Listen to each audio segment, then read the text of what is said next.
Good evening, everyone. Hi, I'm Pamela Theresa, Medium in the Raw, and welcome to Medium in the Raw Live tonight. Here we are, October 13th, Sunday.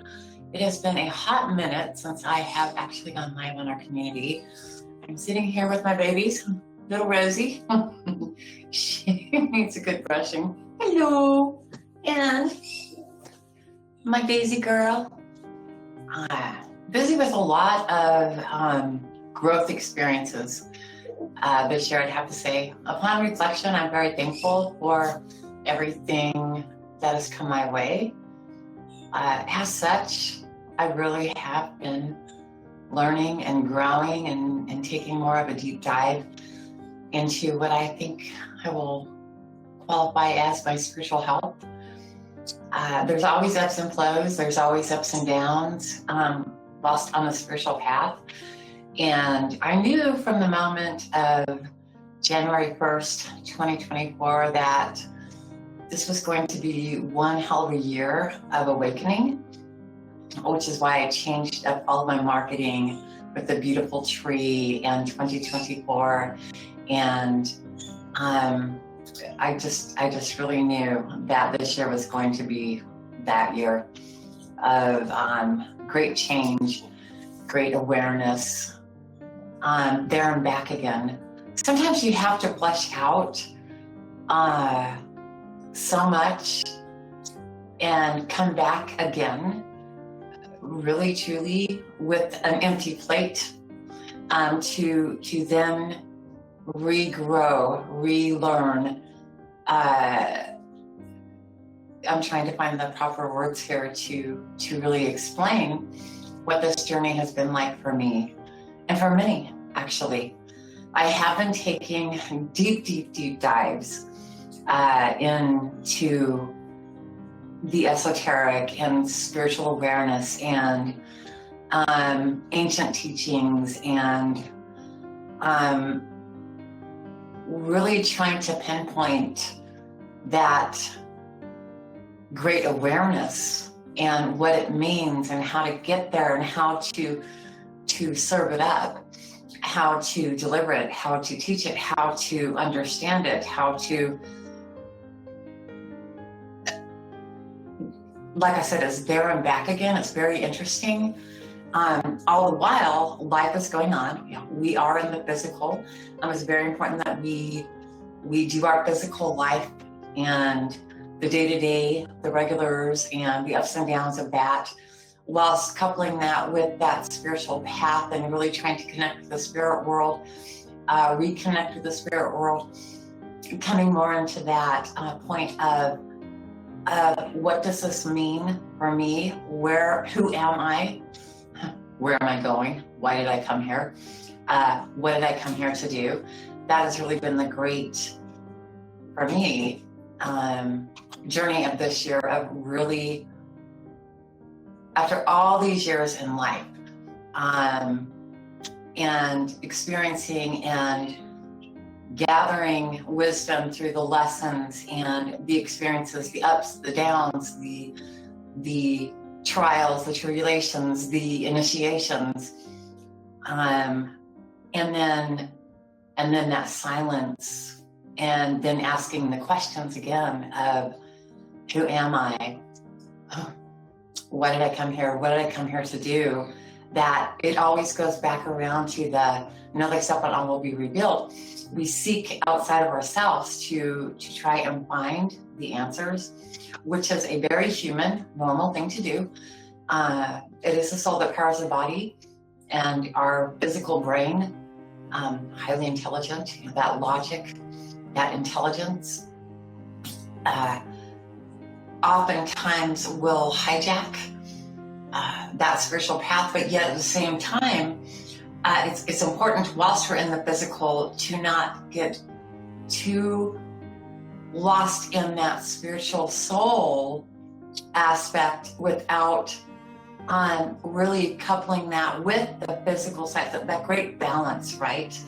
And so it seems, as it's cyclical, where I go through cycles myself, where I become a lot more in that intellect, that evidence-driven, that looking at the world around me and seeing the physical and trying to find spirit within the physical too as well. And when I take a look around, it seems to be difficult to find spirit in the physical, right? Because everything that's going on in the world. And so that's been my study as of late, of really trying to unfold and unmask, if you will, what is really happening here? What am I supposed to be learning here?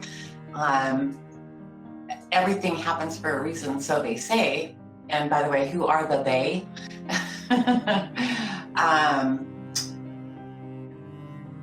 That's really been my quest to find that happy center, that peaceful space in between, whilst at the same time living life, right? Whilst at the same time taking on the human ups and downs, if you will, the regular. Y'all know, you've been in the game of life long enough to know that life happens, and multitasking and working with the spirit world and following that spiritual path, it's super easy to really get sidetracked and a little bit lost along the way. There is that great initiation that just seems to be never ending, when there is that sincere effort to follow that spiritual path. There seems to be lessons along the way. Not that, like I say, everybody is on a spiritual path. Let's just get this straight. It's the soul that powers the body. We're all eternal beings. But I am one who I am deliberately and on purpose really focused on and centered on the we are eternal beings. I am an eternal being. And my whole life has always been, why am I here? Why did I come here? What did I come here to do? Seeking and trying to find that answer of the purpose. And then sometimes I'll settle back around to, well, the purpose is in living. The purpose is in being human. The purpose is in that point of surviving grief and allowing it to flow through you and learning more about yourself, finding that soulness within yourself whilst you're walking through that path of grief. Learning how to love. Love is quite complicated here in the physical realm, in that it is seemingly conditional. And what I'm speaking of here tonight with y'all is I'm speaking about what's flowing through me and my journey, and how I think and how I work my way through, and the contemplation and introspection all the time. I'm always looking and seeking for the answers as to why. This is just the way I've always been. And with life, but no, going back to the point of which love, of course, we know runs everything, right? But love is complicated here in the physical in so many ways, where, okay, let's just take, for example, when you give birth to a child, and you instantly, you feel that massive love that you have for that child. At the same time, that's when real fear sets in, because that's when all of a sudden you start going, holy shit, what if something happens to my child? And it's very interesting in where it's complicated to have that pure form of love, that which we know whilst not in the physical, but whilst in the physical, it is really, could I say, corrupted by fear in so many ways. And fear of loss, I would say, would be the greatest. And so that's where love then does become quite conditional in our movement, because so many people, and we'll talk about this, where they have fallen in love and then they find that the person they fell in love with, and they open their heart, maybe there was a breakup, maybe there was a betrayal, maybe it wasn't that the love didn't flow through equally so between both parties, but then the person left abandoned by that love, then it really does corrupt their vision of what love is, and love then becomes painful. And it's interesting because I've talked often while speaking on a read that grief is love, really truly. You're not going to grieve. I mean, we do love one another. Everybody loves, truly. But when you have that loss and somebody that you loved dearly, when they do leave the physical and you grieve, the reason why you grieve is because that love was so powerful. Maybe you didn't know it at the time. That's when I really do come face to face with what really love is. And it's through that process of grief that we really start to understand what love is. But then even again, when you do suffer that loss, that then does corrupt that mentally, emotionally.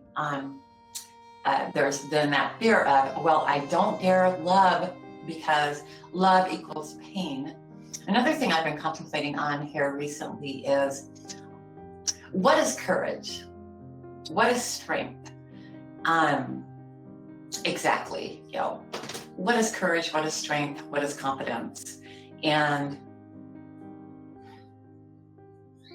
so some of my thoughts have been, why would somebody have to have courage? What's the energy behind the courage? What created the courage in the first place? Could it possibly be fear? Fear. Okay, so I'm afraid that this is going to happen, so I have to have that courage to do this. And so then my next question was, well, how do I go about having courage without it being birthed out of fear, right? How to have straight up courage and strength without the foundation of it, fear. That is something I've been contemplating on too as well. Hello, everybody. Hi, Ruthie. Hi, Brenda. Hi, Nancy. How are y'all doing tonight? Anyway, so I'm just letting you into my head a little bit as to what I've been contemplating about over the last little while. These are just little thoughts that go through my mind, and I'm working with the spirit world, asking them questions and seeking the answers, and trying to, we're always on that journey to better ourselves in that way, better ourselves by way of growth and understanding and gain that wisdom. And so that way, the ultimate goal is to find that peaceful, neutral space where life can then be enjoyed. Then again, it's really kind of hard to sit in that space of like, I am going to enjoy this journey, especially when you've lived enough life and that along the way, you don't really get a heads up. Sometimes all hell breaks loose. And then you have to go in that reactive mode and go through that process of possibly loss, and then that grief, and then that struggle, and then you get back up again, and then you rebalance, and then each and every time you get back up again and you rebalance, there is a little bit more fear, right? You can't live in that fear state for long. And so then we go back to that point of, then we have to find the courage. Well, why do we have to find the courage to move on and to actually rebuild and try to find that peaceful state? Because the fear, so it's either fear or courage, right? Anyway, so I'm trying to crack the code as to how do I get to a place of courage, just a place of courage in my life, whereby the catalyst for courage was not fear. Because I really have looked back on my life and looked at it, and I bet you could look at it too as well. And those times where you just threw up your hands and said, no more, And interesting too as well, there's the pattern of fear, anger, courage. Fear, anger, courage. Is that normal? Is that the way it's supposed to be? Is that how God created us? Is that just that natural way about it? Can we get to courage without having experienced fear and anger? Do we have to have a catalyst to have courage? What's the motive behind the courage that we have? Brenda, hey, let me see here. I had a tough decision to make to go back home for an event before Milton. I stayed in Florida. Okay, hold on. Let me make this a little bit bigger so I can read what you're saying here. If it will let me. So I'm going to read what Brenda is saying. Okay, let's go there. All right, there, that's better. I had a tough decision not to go back home for an event before Milton. I stayed in Florida with my children to be sure they were safe, but felt sad I wasn't at home. This morning I went to church with my son and felt so peaceful and humble. I also cried when I went there because I didn't feel worthy of being there after so long. Respond on tonight. Okay. Well, the way I see this, Brenda, is it's I love it how you said they were safe, but I felt sad I wasn't at home. This morning I went to church with my son and felt so peaceful and humbled. Yeah.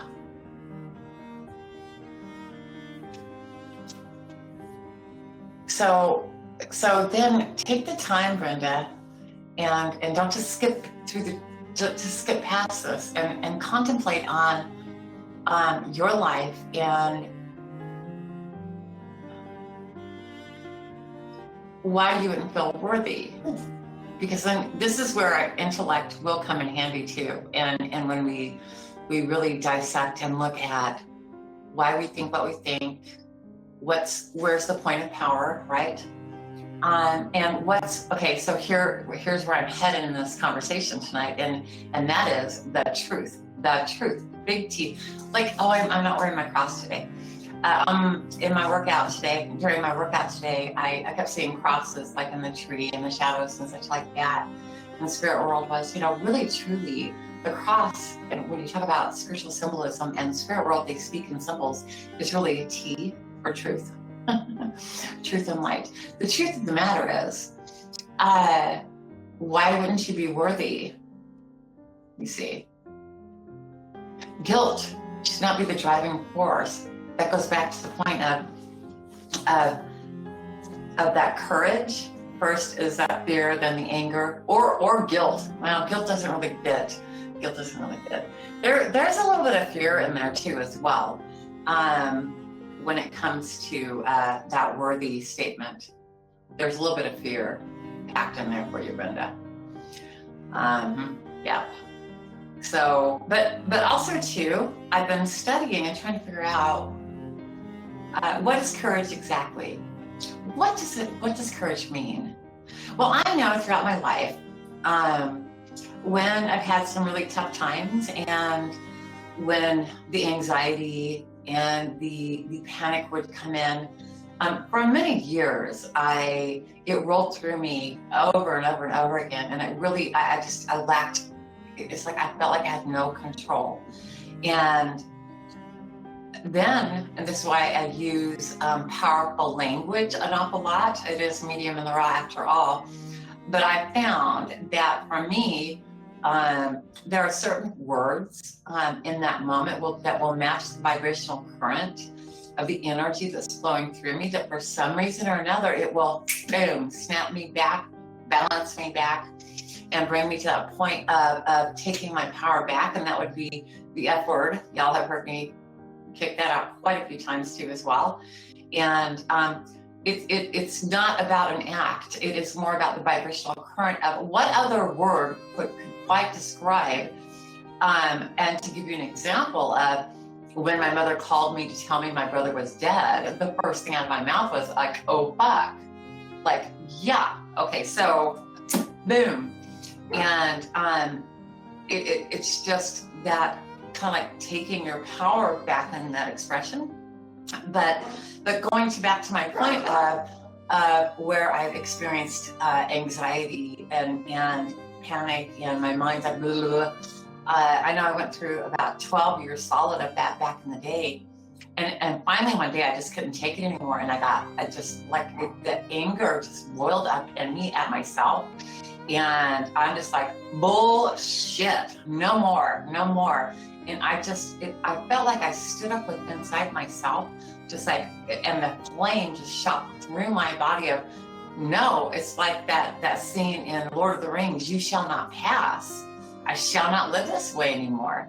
I shall not. And it just, that anger is a different type of anger. It's very interesting in that where there's really not the proper word. I don't think anger, as in like, I'm angry at you sort of thing, that doesn't really describe it. It just, like I said, it really felt like a flame of fire just flew through my whole body, bottom to top, boom, where I finally just had enough. And I stood in that place of, and so I would say that was a different type of force within me that led to that courage of, so I really have been analyzing and studying and looking at my emotions and sifting and sorting. What do they mean?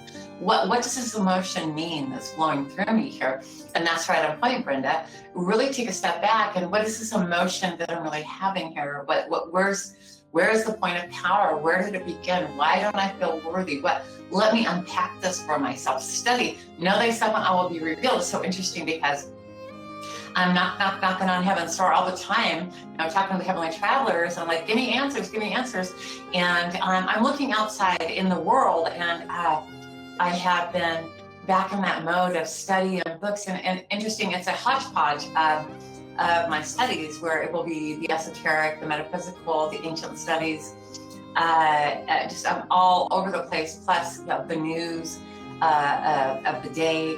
I take deep dives into true crime. I watch a lot of law and read a lot of legal documents when it comes to things that are going on in the court system, in the fiscal too as well. I study that.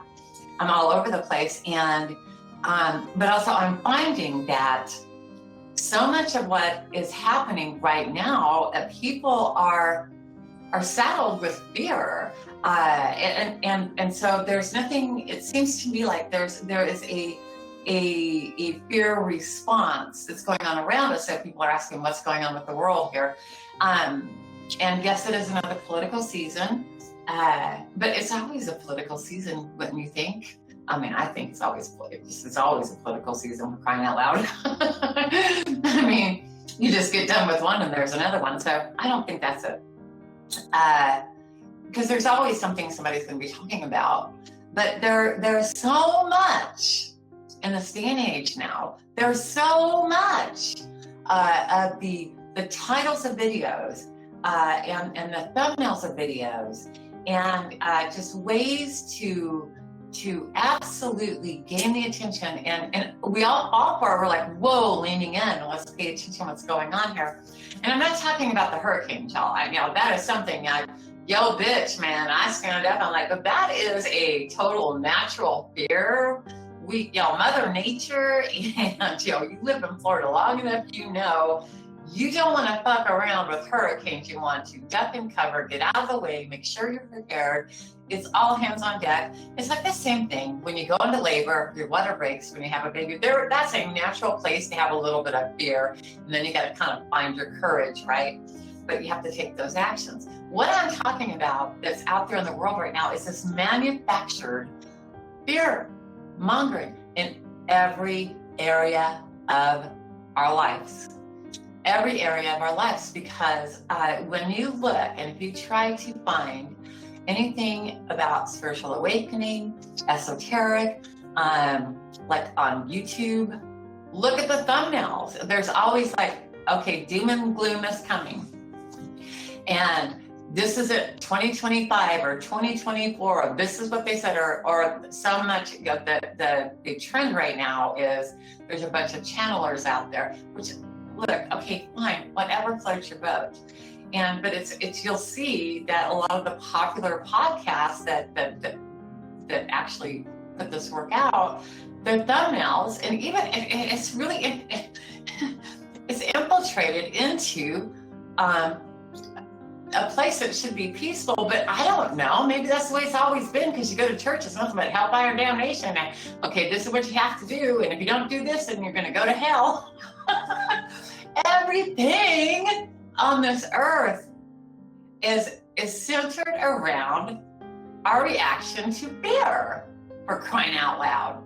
And I have been, like I said, I've been studying this for a while this year, and it's just, and in order for me to, I'm not going to say I'm anybody's teacher. I just happen to be somebody who is and was born open to the realms and seeing the spirit world. And then I finally came out of the closet. I found that I could actually deliver the messages and help people, hopefully, just at least to validate up that it's the continuity of life, and that life continues. That's important. Come to think of it, that's really truly one of the main reasons why I do the work that I do, to quell the fears of so many people who they're so afraid that they can't connect with their loved one. That's a valid fear. That's a valid fear. That's not a clickbaity fear. If you lose somebody that you love, and if you are a little bit disconnected and maybe don't know how to connect, I'm so thankful for the fact that I have always kind of, it's been the normal, like just that we are eternal, and what I see. And I mean, I had to work throughout my life to work my way through, what the hell am I seeing? What am I feeling? What is this information? I'm so grateful for the fact that I can serve in this way, because it does act as a validation too, and it keeps me a little bit sane, where so much information comes through. I'm like, am I delusional? But then how could I be? Because they're saying this, and the person across from me is like, yep, that's it, right? But to the point of, that is a true passion within me, to help people not have that fear that they won't have that connection. So, and it's just, I'd have to say that the one thing I hear most from people after a session would be, I feel so much better. I feel so much better. Hello, Tina's in the house. Mwah. I love you all. I love you all. You were on my mind earlier, Tina, but this is totally a validation for me. So, anyway, thank you. I was raised to go every Sunday, Brenda says, to church. Okay. When it gets down to the nitty-gritty, y'all, and let's talk about this. And this is what I've come to. Nobody can do your living for you. Nobody can do your dying for you. It's not about pleasing other people. It really should be about know thyself and all will be revealed. And you have to come to a place of what works for me. What works for me, not what I'm supposed to do. Because if you're going to church because you were told to go to church, and you feel guilty because you don't go to church, that energy of it is that authentic? Is that truth? Is that truth? Is that truth? Or does it create more chaos? Am I here because I'm supposed to be here? There are times when, and throughout my life, when I've had very dark nights of the soul, and I feel like I'm being pulled in many different directions, right? As well, trying to find my way. And I'll tell you, my loved ones, and one in particular, comes through real loud and clear. And what she says is, you don't have to do anything you don't want to do, Pamela. And it's just, it's really interesting. When she tells me that, it is like all time stops, the energy stills, and she like brings me back to that point of, and that's true. That's true. That releases me of obligation. I mean, now here we are in the physical. There are certain things that we have to do, right? If we want, I mean, we don't really have to do anything we don't want to do, but seriously, we have lived long enough to know that there are things that like, well, we want to wash our clothes, right? And because we want to wear clean clothes. And if we want to wear clean clothes, we need to wash our clothes. And if we don't wash our clothes, well, we're going to wear dirty clothes. So there are certain things. If we're hungry, we need to get up and eat some food. So serving ourselves is the point here. Brenda says, I wanted to go, but I felt uncomfortable, and it shouldn't have. The people were welcoming. It was all on me.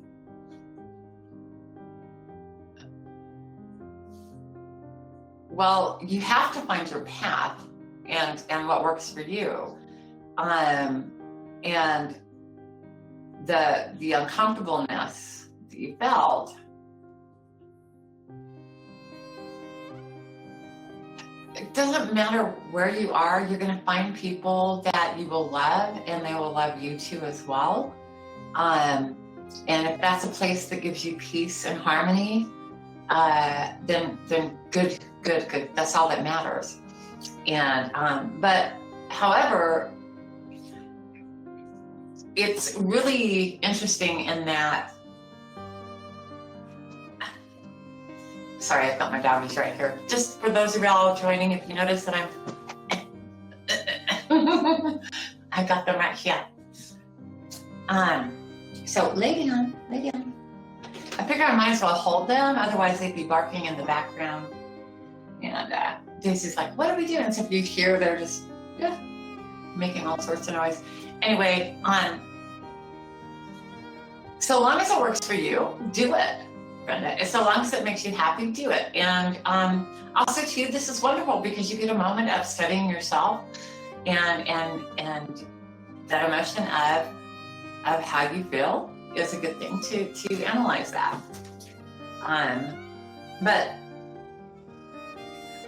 anything outside of yourself, if you think that anything outside of yourself will actually bring you joy, especially when it involves other human beings, that's always going to be a temporary state, okay? It's always going to be a temporary state because people are human and they're sure to disappoint, right? So go in with all your relationships, whether it be a church or family or friends, like have a very low standard of expectation. Don't expect that they're going to fill you and help you solve that riddle of your unhappiness. It's not going to work out very well because they're sure to disappoint. Not that they would want to, only that they have their own lives happening, and just don't set your expectations too high. And the whole point to that would be focus on how you can find that bliss within. How you can find that bliss within, right? Without the aid of others. Without the aid of others. And that's another thing I've been going through this year. I've been going through that this year. Really, walking on the spiritual path, which like I said earlier today, we all are on the spiritual path, because it is the soul that powers the body, but I'm consciously aware of it, and I really always have been. It's been who I have always been, spiritually minded, in that everything for me has always been that. There was a period of time in my life where I was seriously lost, okay? But yet even then, I know in that part of my life, it was spirit that kept me in the game of life, if you will.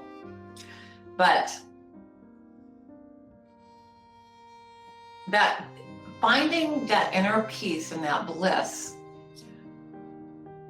in that singular way, and accepting everything that's going on around, and learning how to not respond and react in a way that will create more chaos is so complicated.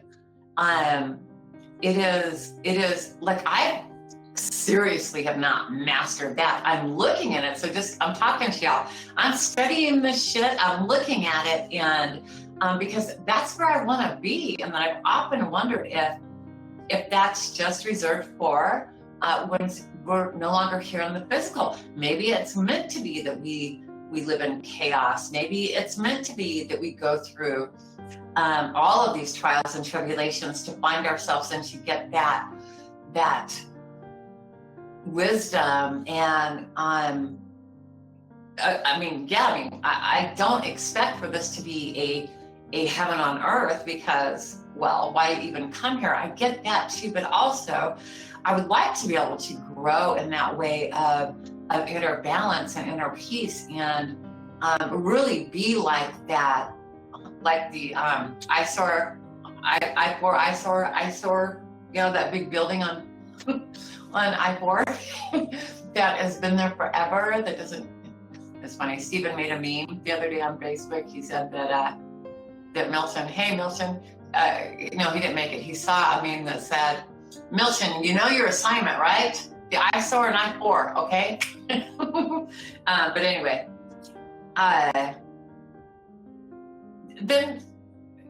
so going back to what's been going on in the culture of our existence, I guess it's always been this way. I don't know, but it seems like fear drives everything.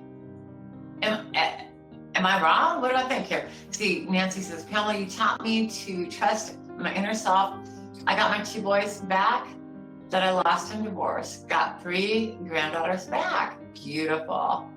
Beautiful. And enjoy it. Enjoy the beauty and enjoy the bliss, but also too, back to the point of what I was talking about earlier. It's important to understand that happiness and that bliss within, it's not something that someone else can give to us. It's wonderful to have them in our lives, right? It's wonderful to have the people, but yet our value is finding that inner value, finding it within ourselves is the key, because life is such that it can change on the dime. And we've all lived enough to know that you wake up one day and some people are no longer in your life that you thought, and if you base your confidence and how you feel and your happiness on the fact that there are other people around and are supportive, then you will fall. You have to find that within yourself first, and then and it's tricky. So many of us will, especially those of us who are service-centered and helping in that way, we get addicted to it too, right? And that's a little bit egoic as well. It just gives us that meaning. It gives us that, like, this is why I'm here, that mission and purpose, because I can help in service of others. And even that can be tricky. And where that's also that it's a false sense of inner happiness and inner joy, if that's what we have to have that happiness and inner joy in service to others, right? And if we can make a difference in others' lives, we're still left with ourselves here too as well. So what happens when we're not serving others, right? So it's very lonely, the path to find oneself. Know thyself and all will be revealed. It can be kind of lonely because there's no other you in the universe, sisters. There is not a fucking book out there for you. Any of y'all who know, have had children, every child is different, or grandchildren or animals or whatever, personalities. There's not a textbook or an information book on how the how-tos for the person. We don't have it for ourselves either. And so, and then we'll look around us and how other people react and what they do, and how they respond to certain things. And then we all say, hey, that works for them, that should work for me, and then we wake up and find out it didn't work for ourselves. So, but then there's not an answer, right? Like it's within our eternal being, who we are, our soul, and to tap into that knowledge, that ancient knowledge within ourselves. When you don't necessarily have a validation point or somebody out there telling you for real, hey, that's the right way to go for you, how could they know that's the right way to go for you? They're not you. So it can be frustrating when you're trying to really know thyself and all will be revealed, because also studying, which is why I created the Remember You course, studying thyself and trying to figure out, okay, why am I responding to that in a certain way? What can I do? Where is the point of power? Why is my reaction? That's why I was talking to you about that, Brenda, where you'll really take a look at yourself and study your experiences in your life, find that point of power as to why you may not have felt worthy to go there. Where was that created? And really take that deep dive. And it's not just one pat answer. You'll find that it's deep, it's rich, there's so much in there, and you'll learn so much too as well. Through that discovery, and the more you discover about yourself, the more you'll find you don't know shit. That's another thing I figured out too as well. And I'm always on the search. It's like seek and find, search and find. That's all I'm doing, is trying to figure out all of the answers as to, and I think I've cracked solved a mystery, and then many more questions pop up, y'all. It's just so fascinating. I'm not frustrated at all. I am, no, that's a lie. Truth. I am a little frustrated, but not in the way you would think here. I think I'm more frustrated because every time I'm like, Shazam, I found that answer, more questions come up. Because it kind of feels like the hamster on the wheel, like you're never going to get there. Yeah. So, but going back to one of the main points of tonight's chit chat.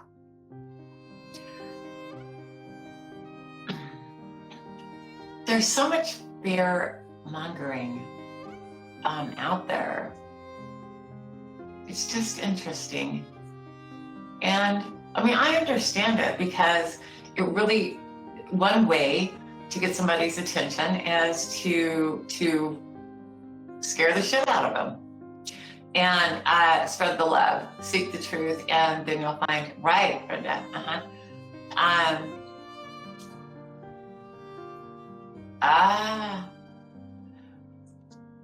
but again, what I was talking about, Nancy, on fear, you're right, fear is not love, but fear corrupts love, here in the physical sense, right? You see? And it's very interesting. And so but then we could dissect this even further. So that energy of fear, so if you fear you're going to lose that love, is there a bit of that fear and the energy of fear that's actually love in and of itself? Super interesting. A little bit of the empath's guide here tonight. I definitely I've been studying, I've gone on this journey of study many times throughout my life, as far as energy and life, like in the case of this little girl here. Okay, the life in her, the life in me, that life force energy, that soul, that spirit, right? And here we have the duster rag that I'm fiddling with tonight, because I forgot to wear my bracelet. There is no life force energy in this duster rag, but yet everything is created. I've been thinking this today too. Everything is created of God and all that is, right?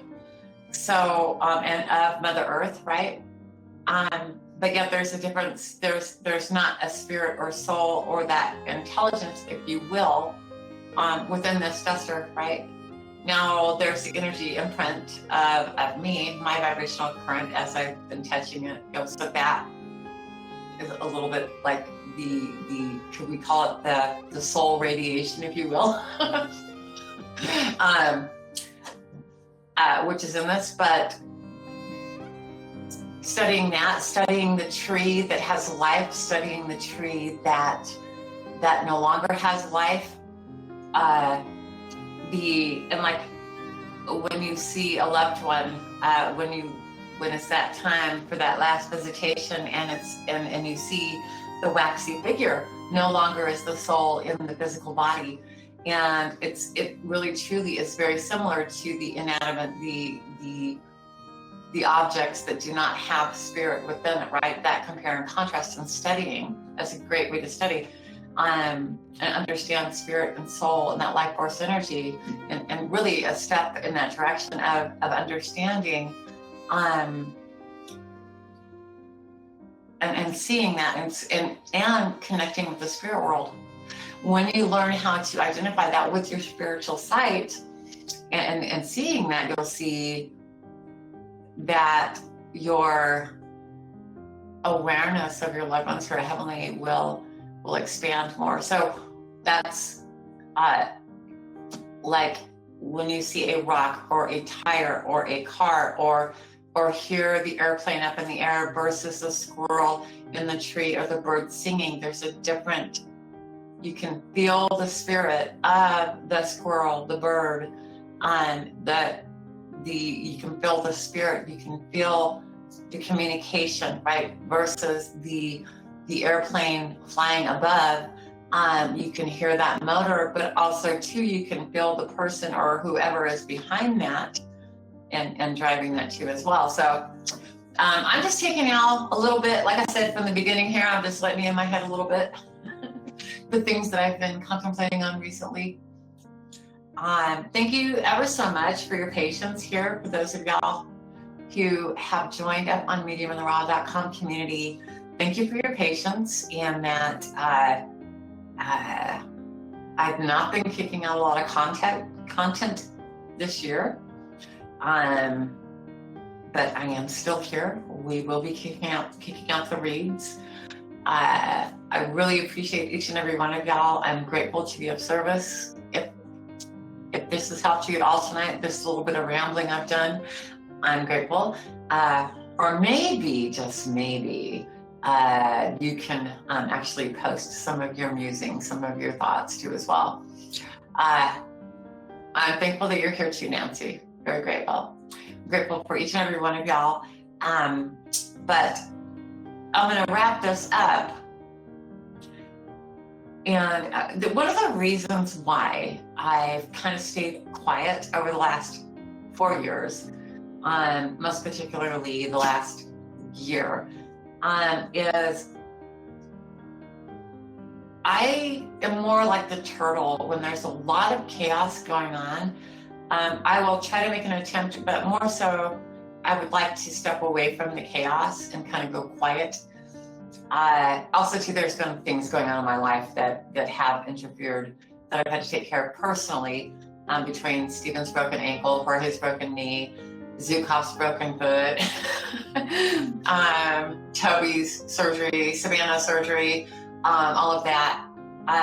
But that, that's life stuff, and typically I could kick it out, but I guess there was a piece of me that felt like with so much chaos going on in the world, what good would it do to, you see what I'm saying? Which is wrong thinking. But also too, at the same time, it's really good because it's giving me that opportunity to really take some deep, deep dives in self.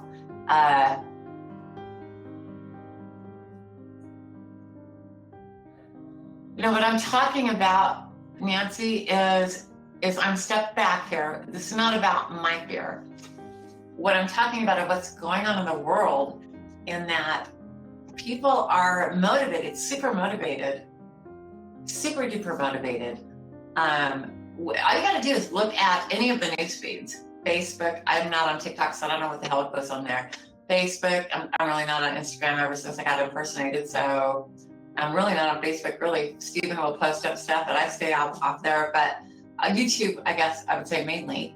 which is an app that pretty much everybody uses to watch this, that, or the other. But when you really look at it, there's just, it is infiltrated. It has really the videos that have a lot of attention. The titles, there's something that will catch you, that reels you in, that has that like edge of fear, and even say the thumbnails too are like that too as well.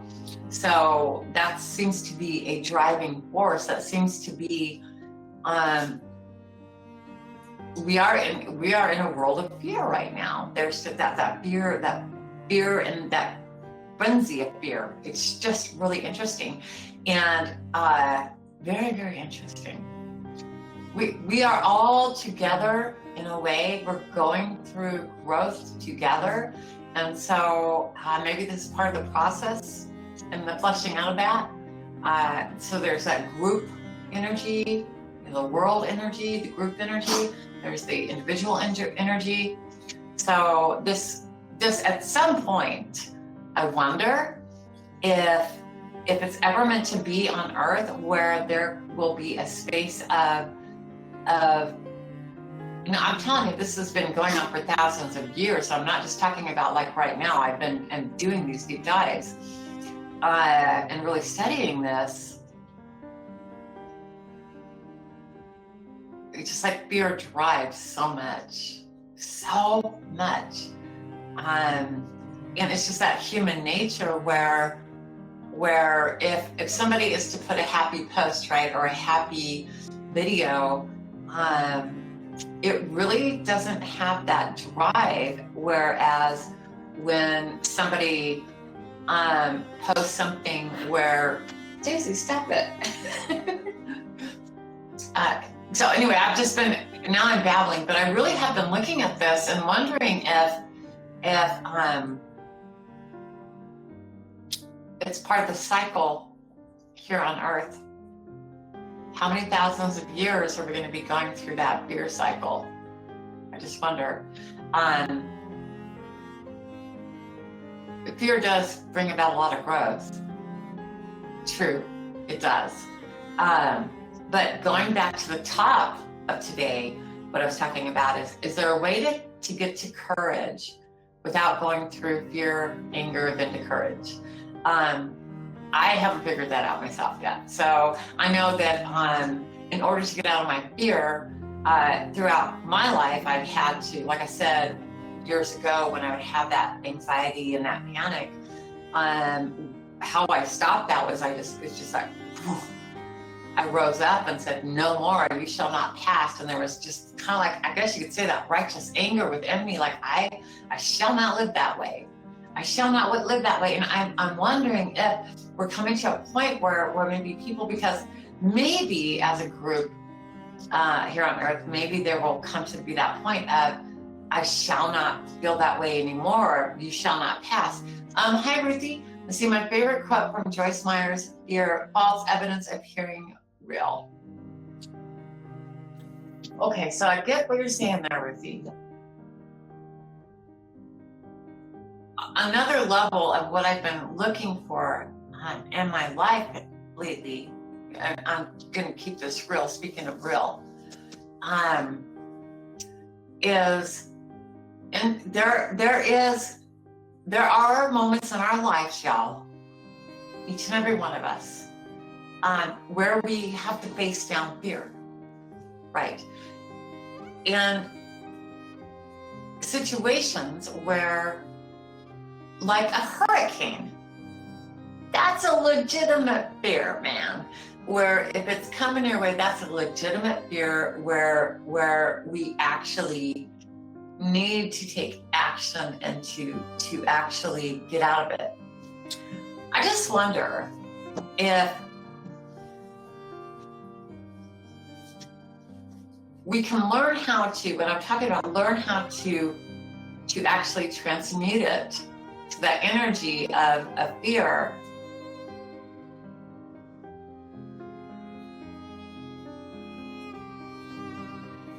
In order order to have courage, do we have to have fear? That's the question I pose to you. That's what I've been looking at.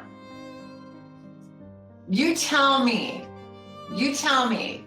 has there ever been a time in your life where you had to have that courage, or you really had to move your freaking ass? And in order to get to that courage, the first stop was fear, then anger led to that courage, right? Interesting. I wonder if that's just the way we're made. So maybe that's why people just naturally are lean into or see these clickbaity things, where the fear mongering and shit like that. Maybe that's the way to get to courage. I don't know. Fear is a great motivator.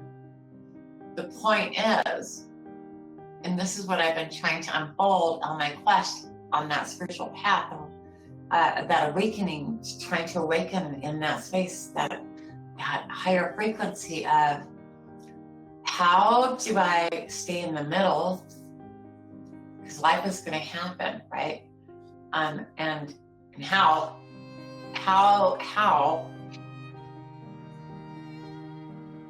do I avoid the fear and the anger? Avoid, it's not the right word either.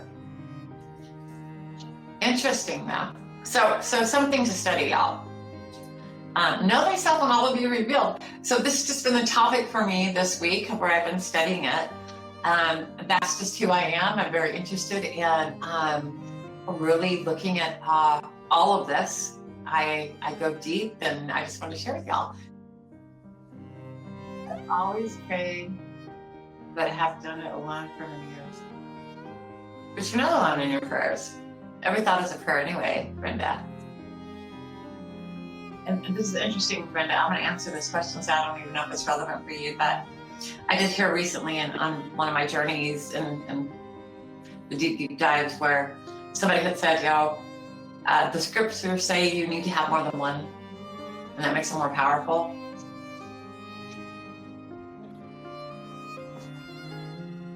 But we're all, it's singular anyway. So even if you have multiple people together, it's still that singular thought. Although we all are one anyway. So now we're going deep esoteric. Just don't want to drag y'all too bonkers. That's where my mind goes. But you're not alone in prayer no matter what. No matter what. No matter what. We're not alone in this life, no matter what. We will feel that way. I love this conversation, y'all. This has been great. I'm learning a lot from y'all. Thank you. That's great.